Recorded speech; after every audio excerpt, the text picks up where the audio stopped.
Hello world, and welcome back, or welcome if you are new here. This is slightly awkward because I'm filming this video second, but it's going to be posted first, so that's fun.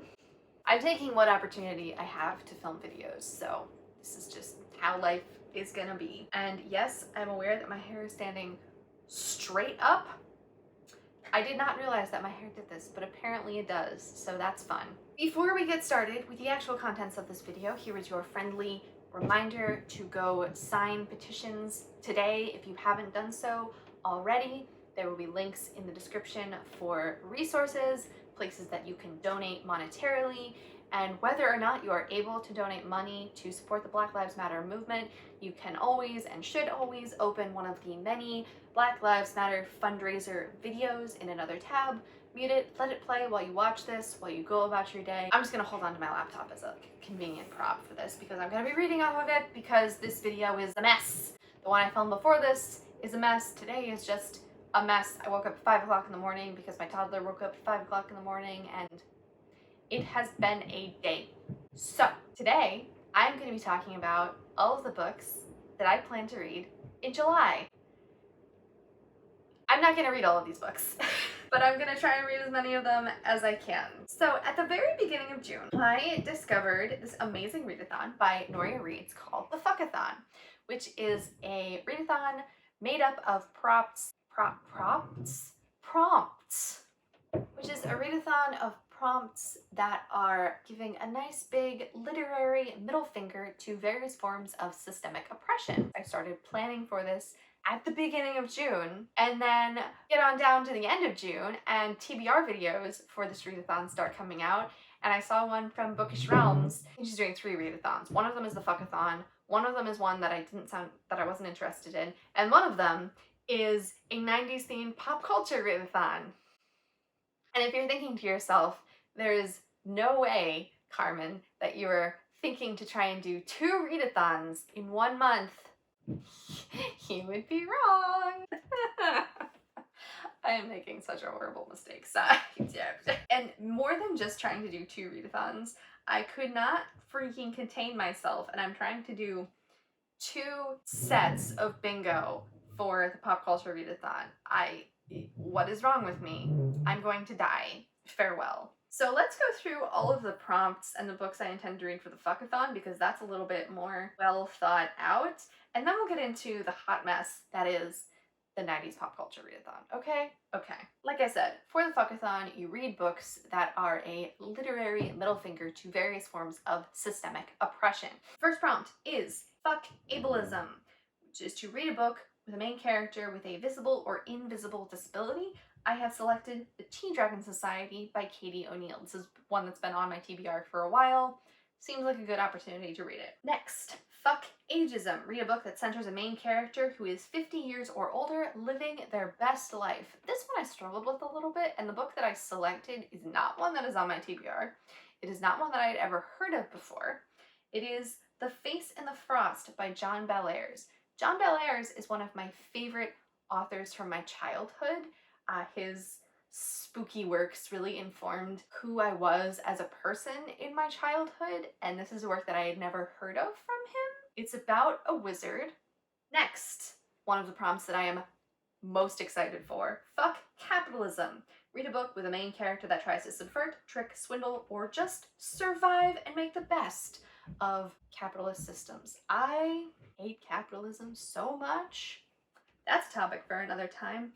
The book that I have selected for this, I am not 100% confident in because it's a little hard to, like, without going to a nonfiction place, it's a little hard to identify something that is gonna relate to capitalism. The book that I chose is Asylum 54.0 by Nadezhda Richards. This is a book that has also been on my TBR for quite some time. It's science fiction and dystopian, and typically dystopian fiction has some sort of capitalist messaging in there, whether that's anti-capitalist or like the evils of capitalism or something about capitalist systems. So I'm hoping that this will include that.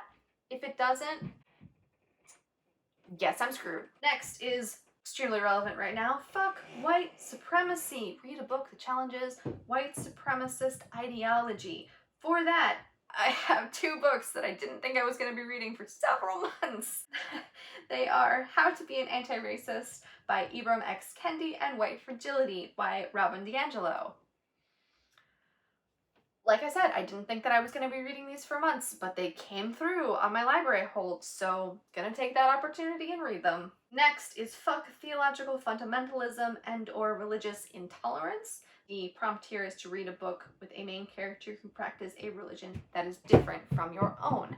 I identify as a Quaker. I was raised Quaker, which is ostensibly a Christian religion. It's not quite, but that's like the most closely related religious ideology, shall we say. I'm sure that you could hear that. That's the monster that woke me up at 5 o'clock in the morning. For this, I will be reading a digital arc of How It All Blew Up that has been provided to me through NetGalley. This is a LGBTQIA+ book. I think it's about a boy who goes on a class trip overseas, and there's something about his sexual orientation that like gets revealed while he's over there. He's Muslim, I know that. I am a disaster, I'm so sorry. I don't even have the author of How It All Blew Up. Hold on. By Arvin Ahmedi. Oh, and there's a endorsement by Angie Thomas on the cover of this book. Authentic, hilarious, and heart-wrenching all at once. Sounds pretty good to me. Next up, we have another one that I am particularly very excited about, and that is Fuck Gentrification. Read a book with a character who is fighting or dealing with the gentrification of their community. For this, I have a backup book, but the one that I have selected is Green Lantern Legacy by Min Lei, which is a graphic novel. It's a comic book. I love Green Lantern a lot. I have a lot of emotional attachment to Green Lantern that we do not have time to get into right now, but when I was Googling literature that had to do with some sort of gentrification, this came up. I have no idea how gentrification plays into this story, but I'm excited. Next is Fuck With Yourself, which is ostensibly mindless self-indulgence. Read something that is just completely selfish for you. I struggled with this one. I struggled a lot with this one. The book that I've selected, I don't know if this really works exactly, but it's Foxhole Court by Nora Sakovic. I'm really scared to read this book. I don't think I'm gonna like it. I think it's gonna be hot garbage, but I'm gonna give it a try. And then the last two prompts I am rolling into one, and I'll explain that. They are Fuck Book Elitism. The prompt for this is to read the trashiest, cheesiest, most tropey book that you can imagine. And Fuck Slut Shaming. Read a book with a character who loves to have sex and is utterly unapologetic about it. I am taking a spin on both of these prompts and rolling them into one. For Book Elitism, I cannot think of a more maligned type of written creative work than fan fiction. I'm really happy that as we progress as a society, the stigma around reading and writing fan fiction is evolving and fading to a degree, but it's still there. You're still gonna have people that think fan fiction is not real writing, that it's garbage, that it's a waste of time. It's still highly looked down on in a lot of places. So I'm gonna read a fan fiction story for this, and specifically to tie in Fuck Slut Shaming, I'm gonna read a fan fiction that has sex. So we're gonna do this right now. Right now. Let me just close all of these things. Oh god, what am I doing? This is what I meant when I said that this video was a mess. I am just a disaster today. And begin? Does it work? It works. Okay, great. I don't have an AO3 account. I did a million years ago, but I don't anymore, so that's gonna be an added layer of enjoyment to this. The ship that we will be reading is one of my personal favorite ships. Frank Castle and Karen Page. You can go and check out my bullet journal setup that is themed around the pairing of Frank Castle and Karen Page. Relationships, Frank Castle and Karen Page. Number one relationship, just want to point that out. And I want completed works only, please. And we're gonna do a word count of at least 30,000. And let's do kudos. Sort by kudos. Yeah? Boxer AU, where Karen is a reporter. I've read that. This is just gonna get extremely embarrassing for me real quick. Oh, this is the one that's a zombie apocalypse. I've read that.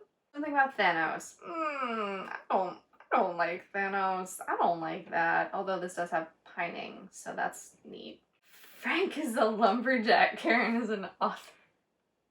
This sounds like our winner right here. Into the Woods by Scasis? Okay. So I guess that's what I'll be reading. What's the word count? 5,000 words. I'm gonna die. Moving on to the 90s themed PopCulture Readathon. There is a bingo board for this. I'll go ahead and throw that up on the screen. There are actually 4 bingo boards for this readathon, sort of different themes of 90s media. I went with Thrill Ride because of the faculty. Also, Jurassic Park is on here and Practical Magic, but like the faculty is on here, and that was one of my all-time favorite movies. The first one that I'm going to try and do is the top row. That is, read a book with a power-hungry character. For this, I have chosen another digital arc that I have by random chance. That is Nightshine by Tessa Grafton, which is being billed as a darker, queer Howl's Moving Castle. And that's pretty much the only thing that I know about it. Next up, Jurassic Park, read a book set on an island or the coast or a body of water, something like that. I'm pretty sure that there's a pond of some sort in the Tea Dragon Society. I really hope so, because that's the one I chose for this. Next up, read a book by one of your favorite authors. I am finally gonna read Queen of Nothing by Holly Black, and read a dark academia book. Foxhole Court is listed as dark academia, so I'm counting it. Goodreads said so. And then because I simply cannot contain myself, I also want to do the leftmost column, which is power-hungry character. In this instance, I am counting Queen of Nothing in that. A 2019 release. This is also my backup fuck gentrification book, and that is On the Come Up by Angie Thomas. Once again, I don't technically know if this incorporates issues of gentrification, but I think it does. I suspect that it does. And it is a 2019 release, so it counts for that. Then a book that has magic. I am counting The Face in the Frost by John Bellairs for this. And lastly, a book with a badass main character, and I am counting The Green Lantern Legacy, because Green Lantern, how could they not be badass? And for those of you keeping count at home, that is 12 books that I am attempting to read in July. The most that I have read in a single month thus far this year has been 8 books. I can't do it. I definitely can't do it. So I think the easiest solution here is to knock out one of the sets of 4 from the PopCulture Readathon, but I don't know. Like I said, this is a mess. I don't know what I'm doing with my life. I'm just a disaster. But okay, that's everything that I wanted to do in this particular video. Thank you very much for watching. Don't forget to go sign those petitions. Donate if you are able. Support the Black Lives Matter movement in any ways that you can. Let me know down in the comments if you are participating in either of these readathons, or a different readathon, or just what you're doing in July. Thank you very much for watching. Don't forget to give this video a thumbs up if you feel like it. Subscribe. I make videos about books and bullet journaling, and apparently about being a disaster who tries to read too many books in a single month. And I'll talk to you y'all later. Bye.